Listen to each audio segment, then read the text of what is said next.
To all. हमारी कल की जो एनाटॉमी की क्लास हुई थी, एनाटॉमी ऑफ एंजियोस्पर्म्स की, उसमें हमने जो माइक्रोब्स का इंटरेक्शन था उसमें माइकोराइजा टॉपिक को डिस्कस कर चुके थे पहले, और कल की क्लास में हमने रूट नोड्यूल्स वाले टॉपिक को स्टार्ट किया था।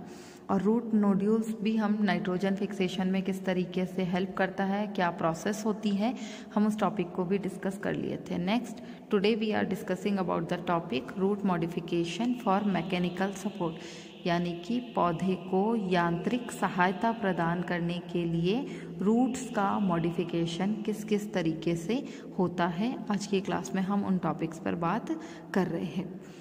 तो देखिए, जो रूट का मॉडिफिकेशन होता है, यहाँ पर हम आज की जो क्लास में ये मॉडिफिकेशन देख रहे हैं, ये एडवेंटिशियस रूट के मॉडिफिकेशन में हम इसको काउंट करते हैं, क्योंकि इनमें एडवेंटिशियस रूट का ही मॉडिफिकेशन होता है। तो सबसे पहले मैकेनिकल सपोर्ट प्लांट को प्रोवाइड कराने के लिए जो एडवेंटिशियस रूट होती है वो प्रॉप रूट्स में भी कन्वर्ट होती है, वो मॉडिफाइड हो जाती है। प्रॉप रूट्स के अंदर हम इसका एग्जाम्पल जो है वो देख सकते हैं, फाइकस बेंगेलेंसिस, यानी बरगद का पेड़। आपने बरगद के पेड़ में देखा होगा कि जो एडवेंटिशियस रूट होती है, जैसे मान लीजिए ये प्लांट है और इस प्लांट्स के साथ में जो एडवेंटिशियस रूट है, ये एडवेंटिशियस रूट जो है थोड़ी सी लॉन्जिट्यूडनल ग्रोथ करती है, ऊपर की तरफ ये वृद्धि करती है, लंबवत जाती है, और देन यही रूट जो है वो रिजर्व फूड मटेरियल अपने अंदर स्टोर करने के बाद में बहुत सारा रिजर्व फूड मटेरियल अपने अंदर स्टोर कर लेती है, और साथ ही ये हाइग्रोस्कोपिक भी होती है।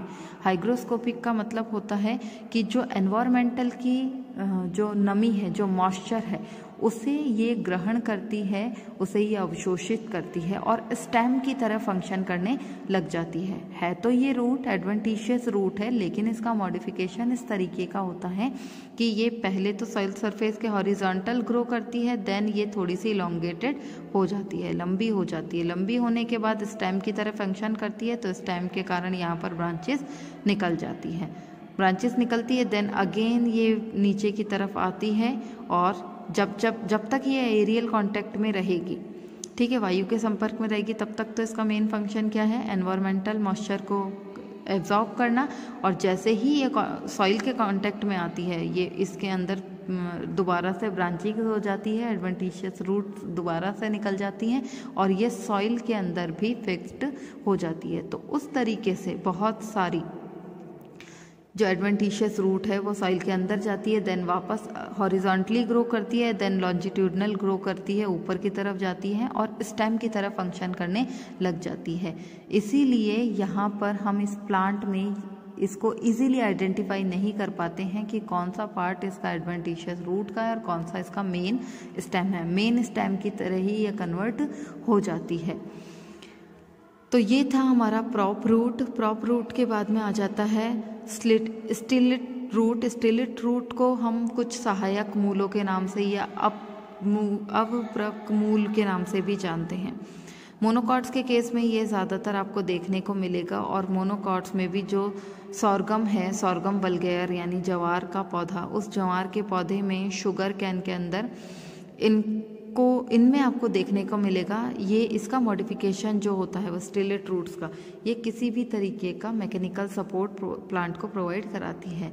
जब भी इस तरीके का मॉडिफिकेशन होता है तो जो एडवेंटिशियस रूट होती है, क्योंकि मोनोकॉट्स प्लांट है, मोनोकॉट्स प्लांट्स के अंदर स्टेम कैसा होता है, स्टेम बहुत वीक होता है, लंबा होता है और अनब्रांच्ड होता है, उसमें कोई भी शाखाएं नहीं पाई जाती, अशाखित होता है, जॉइंटेड होता है। जॉइंटेड मीन्स अंडरस्टूड है कि नोड्स और इंटरनोड्स में वो डिफ्रेंशिएटेड होगा। तो इसके जो नोड्स वाला रीजन है, इस नोड्स वाले रीजन से एडवेंटिशियस रूट्स जो है वो बाहर की तरफ निकलती हैं और निकल करके सॉइल के कांटेक्ट में आती हैं, ठीक है, लंबी हो जाती हैं और सॉइल के कांटेक्ट में आती है, और सॉइल के कांटेक्ट में आने के कारण ये प्लांट को मैकेनिकल सपोर्ट प्रोवाइड कराती है। मीन्स ये नहीं कह सकते ऊपर से सारी निकल रही हैं, जो पार्ट सॉइल के कांटेक्ट में है वहाँ से निकल रही हैं, देन प्लांट जो है वो तिरछा ग्रो करता है, ऑब्लिक कंडीशन पर ग्रो करता है, क्योंकि रूट्स नीचे तक आ रही। जैसे मान लीजिए स्टेम वाला पार्ट है, ये सॉइल के कांटेक्ट में है,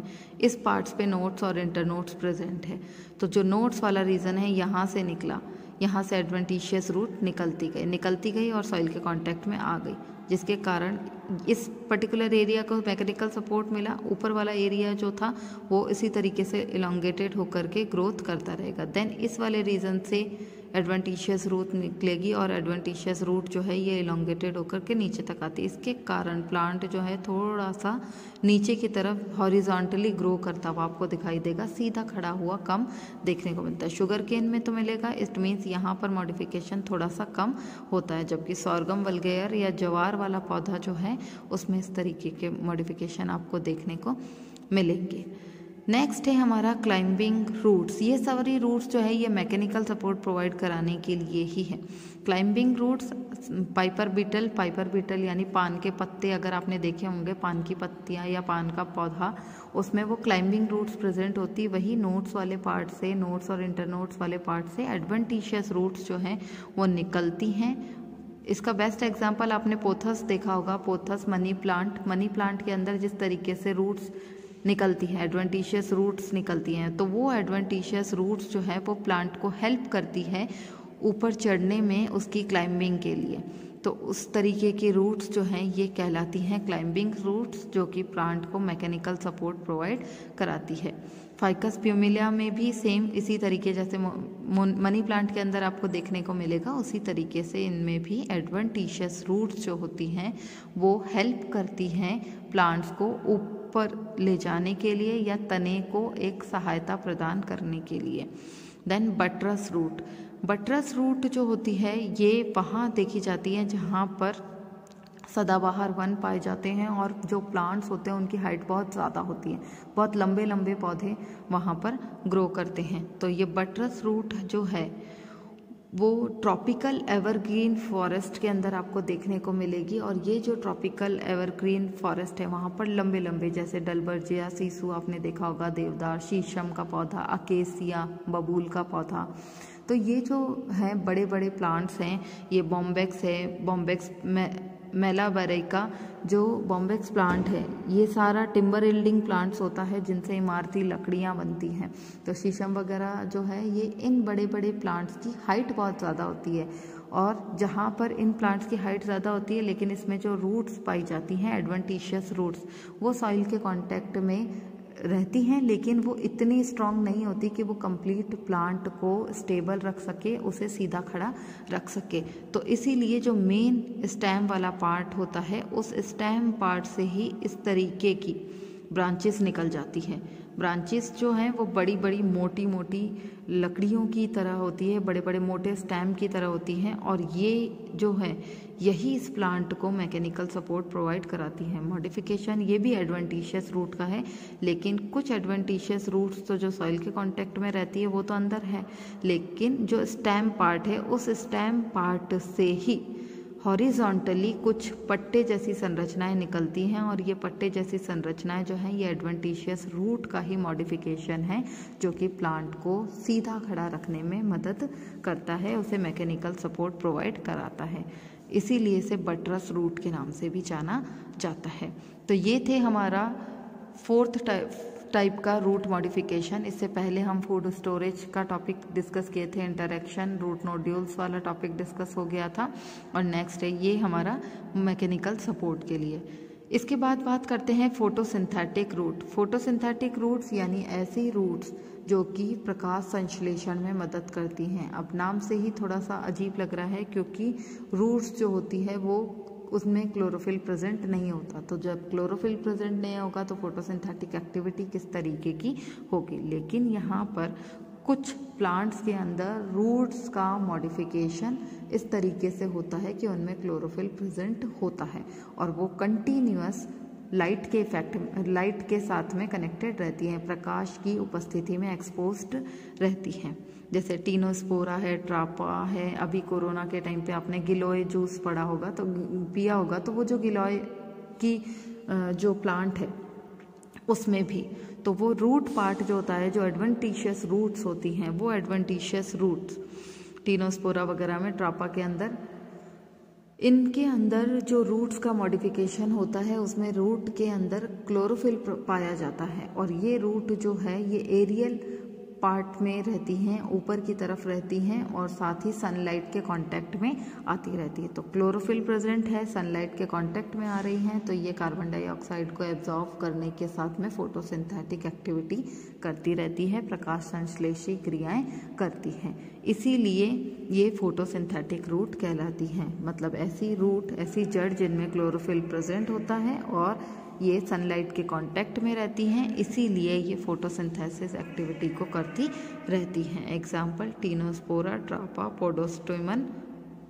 इनमें एडवेंटिशियस रूट्स जो प्रेजेंट होती है वो इसका मॉडिफिकेशन है।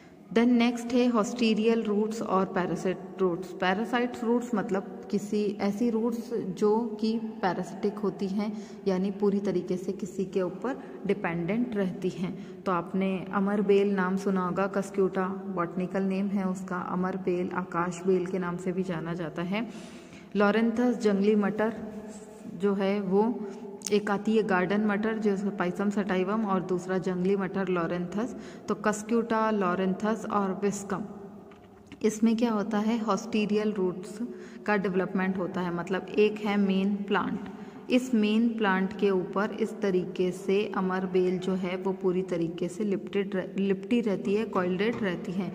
तो इन रूट्स का डेवलपमेंट और ये originated from host plant stem, जो प्लांट होस्ट प्लांट होता है, क्योंकि अभी मैंने बताया कि पैरासाइट रूट है तो किसी होस्ट के ऊपर ही डिपेंडेंट रहेंगी। तो जो होस्ट प्लांट होता है, उस होस्ट प्लांट का जो स्टेम होता है, उस स्टेम रीजन से ही इस हॉस्टीरियल रूट्स का डेवलपमेंट होता है। होस्ट प्लांट के स्टेम से हॉस्टीरियल रूट का डेवलपमेंट होता है, और जब ये रूट डेवलप होती है तो ये पूरी तरीके से उस प्लांट के अंदर एंटर कर जाती है, उसके कंप्लीट वेस्कुलर सिस्टम के अंदर एंटर कर जाती है, उसके कॉर्टेक्स रीजन, पित्त वाले रीजन तक पहुंच जाती है और वहां से न्यूट्रिशन एब्जॉर्ब करती रहती है, जिसके कारण ये प्लांट अपनी खुद की ग्रोथ करता है और होस्ट जो होती है उसकी कुछ हद तक ग्रोथ कंट्रोल हो जाती है, स्टंटेड हो जाती है। तो ये कहलाती है हॉस्टीरियल रूट्स। हॉस्टीरियल रूट्स के बाद में नेक्स्ट है हमारा हाइग्रोस्कोपिक और एपिफिटिक रूट। हाइग्रोस्कोपिक और एपिफिटिक रूट का मतलब है कि ऐसी रूट्स जो कि नमी ग्रहण करती हो, आर्द्रता ग्राही हो या अधिपादप वाली रूट्स। तो यहाँ पर एपिफिटिक जो है ऑर्किड्स में आपको देखने को मिलेगा। ऑर्किड्स के प्लांट जैसे वांडा है, वनीला है, तो इनमें क्योंकि इन प्लांट के अंदर क्या होता है कि जो हमारे रूट के मेन पार्ट है, जैसे ये रूट पार्ट है और रूट के आगे प्रोटेक्टिव लेयर जो है वो कैलिप्ट्रा की प्रेजेंट होती है, साथ ही जो इसका मैच्योरेशन पार्ट है उस पर रूट हेयर प्रेजेंट होते हैं। तो ये दोनों रीजन ही एब्सेंट होते हैं। तो रूट कैप भी एब्सेंट है और रूट हेयर भी एब्सेंट होती है, लेकिन एक स्पेशल टाइप का डेड स्पंजी टिश्यू पाया जाता है। स्पेशल टाइप का डेड स्पंजी जो पैरेन्काइमेटस टिश्यूज है उसे हम कहते हैं वेलामेन, और ये वेलामेन प्रेजेंट होता है। और इस वेलामेन का मेन फंक्शन क्या है कि ये एनवायरमेंटल मॉइस्चर को एब्जॉर्ब करता है और अपने अंदर स्टोर रखता है। स्पॉन्जी जो टिश्यू है उसमें वाटर एब्जॉर्ब रहता है और वहाँ पर स्टोर भी रहता है। जैसे ही नीड होती है वेपोराइजेशन करता है और प्लांट को प्रोवाइड कराता रहता है। तो ये वेलामेन टिश्यू वाटर को एब्जॉर्ब करेगा और उसका वेपोराइजेशन करता है, उसका वाष्पीकरण करके पौधे को उपलब्ध कराता है। तो ये हमारा ऑर्किड प्लांट है।